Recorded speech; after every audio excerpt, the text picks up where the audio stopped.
ஓம் சாந்தி. இந்த வகுப்பில் நம்ம ஜுவாலாமுகி யோகா என்றால் என்ன,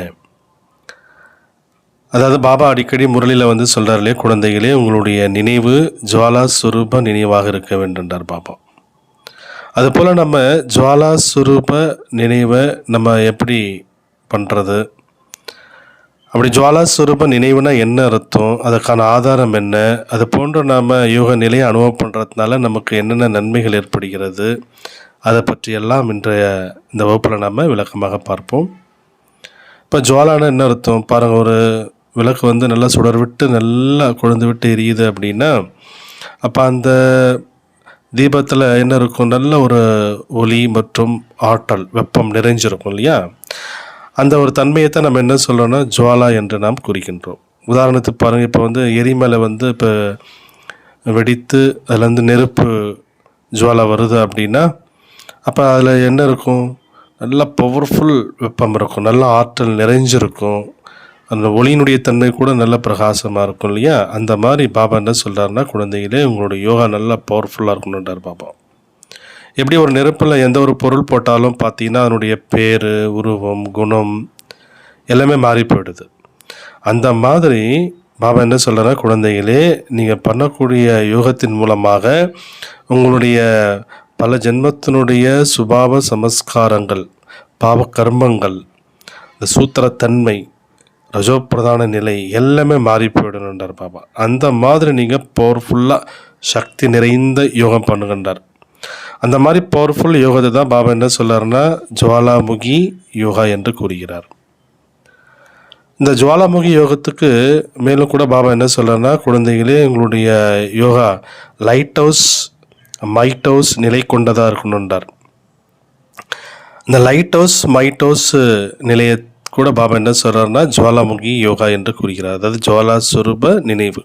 இப்போ லைட் ஹவுஸ்னால் என்ன அர்த்தம், பவர்ஃபுல் லைட் நிறைந்த ஒரு கோபுரம் அப்படின்னு சொல்லலாம். அது எங்கே இருக்குது, கடற்கரை ஓரமாக லைட் ஹவுஸ் இருக்கும் இல்லையா. இரவில் கப்பல் ஓட்டிகிட்டு வராங்க இல்லையா, அவங்களுக்கு வழிகாட்டுதலாக ஒளியை கொடுத்து வழிகாட்டக்கூடியதாக இருக்குது. அந்த மாதிரி பாபா என்ன சொல்கிறாருன்னா, குழந்தைகளே உங்களுடைய யோக நிலை என்பது அந்த மாதிரி இருக்கணுன்றார் பாபா.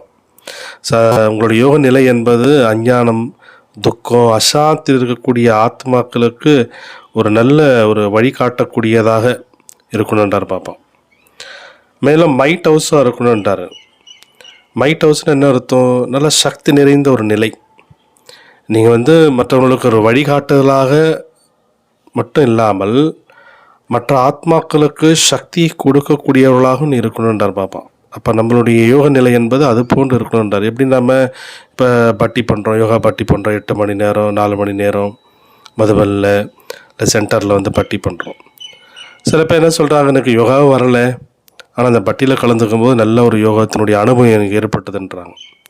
இது எப்படி உருவாகுது, அப்போ அவங்களுக்கு யோகா வரலை அப்படின்னாலும் கூட நல்ல யோகா ஸ்திதியில் இருக்கக்கூடியவங்களோடு அவங்க யோகா பண்ணும்போது என்ன ஆகுது, அவங்களுக்கும் அந்த வைப்ரேஷன் மூலமாக ஒரு நல்ல யோகத்தினுடைய அனுபவம் என்பது ஏற்படுது. அவங்களுக்கும் அவங்களுடைய அலைந்து தெரிந்து கொண்டிருக்கக்கூடிய மனம் உருவகப்பட ஆரம்பித்து அவங்களும் நல்லா யோகா பண்ண ஆரம்பிக்கிறாங்க.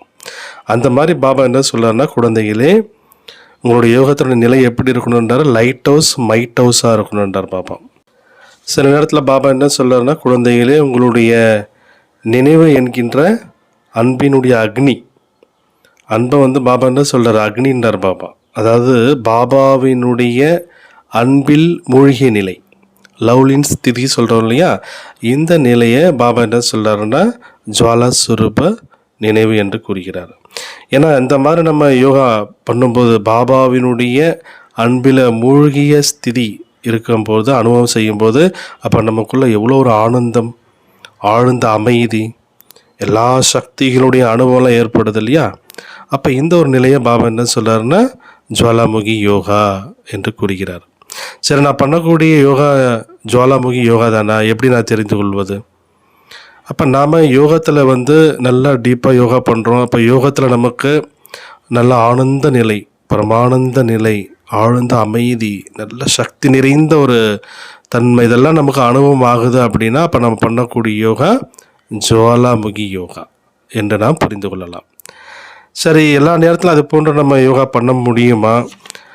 ஏன்னா யோகத்தில் அமர்கின்றோம், அப்போ அது போல் ரொம்ப டீப்பான அனுபவம்லாம் நமக்கு ஏற்படுறது இல்லை அந்தளவுக்கு அப்படின்னா, அப்போ என்ன பண்ணலாம்? அதுக்கும் பாபா வந்து சொல்கிறார், குழந்தைகளை நீங்கள் அது போன்ற நல்லா ஜுவாலாமுகி யோகா பண்ணணும் அப்படின்னா அதுக்கு உங்களுக்குள்ளே நல்லா பவர்ஃபுல் பிரேக் வேணுன்றார். மனசு புத்தியை கண்ட்ரோல் பண்ணக்கூடிய பவர்ஃபுல் பிரேக் வேணும்.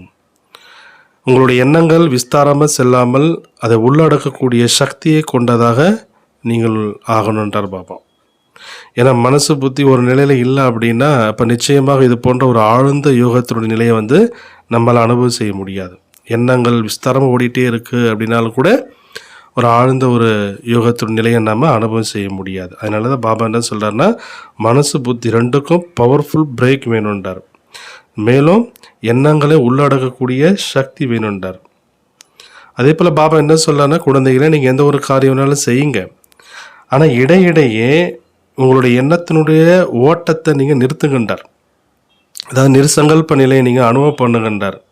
உங்களுடைய உள்ளம் மனசு புத்தி எல்லாமே பாபா பக்கம் இருக்கணுன்றார். எங்கே வேணாலும் போங்க, அன்றாட காரியங்களை செய்யுங்க, ஆனால் எங்கே போனாலும் நீங்கள் உங்களுடைய புத்தியின் தொடர்பை என்னிடத்தில் ஈடுபடுத்தி கொள்ளுங்கள்ன்றார் பாபா. மேலும் தூய்மையினுடைய தாரணை என்பது ரொம்ப முக்கியன்றார். இது போன்ற யோகத்தினுடைய நிலையெல்லாம் நாம் அனுபவப்படுறோம்னா பிரம்மச்சரியத்தினுடைய விரதம் மேற்கொள்ள வேண்டும்.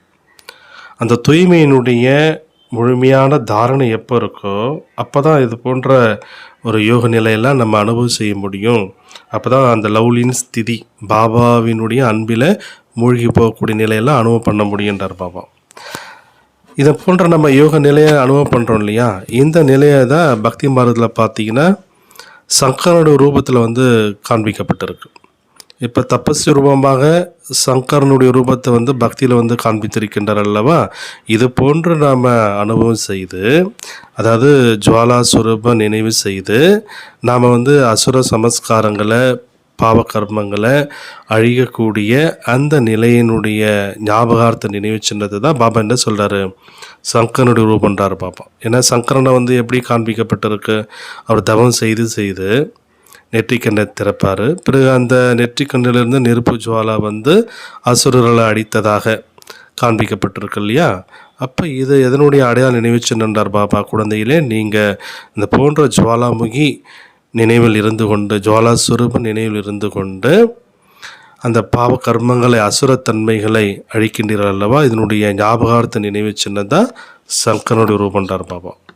சரி, இந்த ஜுவாலா சுரூப நினைவில் இருப்பதனால நமக்கு என்னென்ன நன்மைகள் ஏற்படுகிறது அதை பற்றி நம்ம பார்க்கலாம். இது போன்ற நம்மளுடைய நினைவு ஜுவாலா சுரூபமாக இருக்கும் பொழுது பாபாவிற்கு சமமாக நாம் பாப்பா கட்டீஸ்வரராக ஆகிவிடுன்றார்.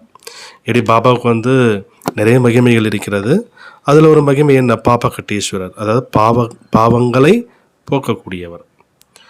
அப்போ நாம் கூட பாபா சமானம் பாவங்களை அழிக்கக்கூடியவர்களாக ஆகிவிடுவோன்றார். அதாவது நம்மிடத்தில் கூடிய பாவெல்லாம் பஸ்மமாகி நம்ம லேசான தன்மையும் சக்தி நிறைந்த தன்மையும் நம்ம உணர ஆரம்பித்து விடுவோன்றார். மேலும் ஒரு சக்தி நிறைந்த வாயுமண்டலம் என்பது இந்த ஒரு யோகத்தின் மூலமாக உருவாகும். பலமற்ற ஆத்மாக்கள் சக்தி நிறைந்தவங்களாக ஆயிடுவாங்கன்றார். எல்லா தடைகளும் அழிந்துவிடும். பழைய உலக அழிவினுடைய ஜுவாலா என்பது பரவ தொடங்கிடும்ன்றார் பாபா. உங்களுடைய சக்திகள் விசேஷங்கள் விசேஷத்தன்மையினுடைய அந்த கிரணங்கள் என்பது நாலாப்புறமும் பரவி நல்ல ஒரு அனுபவத்தை ஏற்படுத்துண்டார். உலகத்தில் பாருங்கள், இன்றைக்கி அமைதிக்காக சக்திக்காக துடித்து கொண்டிருக்கிறார்கள், ஏங்கி கொண்டிருக்கிறார்கள். அப்படி அலைந்து கொண்டிருக்கக்கூடிய ஆத்மாக்களுக்கு எல்லோருக்கும் நல்ல ஒரு ஆனந்தம், சக்தி, அமைதியினுடைய அனுபவங்கள் என்பது ஏற்படுண்டார். எப்படி ஒரு நெருப்பில் எந்த ஒரு பொருளை போட்டாலும் அதனுடைய பெயர், உருவம், தன்மை எல்லாமே மாறி போயிடுது. இப்படி பாருங்கள், ஒரு பச்சை மண்ணை எடுத்து அச்சில் வார்த்து அதை நெருப்பில் சுடும்போது என்ன ஆகிடுது, செங்கல் ஆகிடுது இல்லையா. அதுபோல் பழைய பல ஜென்மத்தினுடைய சுபாவ சமஸ்காரங்கள் பாவகர்மங்கள் எல்லாம் எரிந்து தெய்வீக சுபாவ சமஸ்காரங்களாக உருவாயிடுன்றார். தீய சமஸ்காரங்கள் எல்லாம் நீங்கி தெய்வீக சுபாவ சமஸ்காரங்கள் என்பது உருவாயிடும். அதனால் இந்த ஜுவாலா சுரூப யோகத்தினுடைய நன்மைகளை நாம் புரிந்து கொண்டு சாதாரண யோகா செய்யாமல் இது போன்ற நல்ல பவர்ஃபுல் யோகத்தினுடைய அனுபவம் செய்து பல நன்மைகளை நாம் அடைய வேண்டும். ஓம் சாந்தி.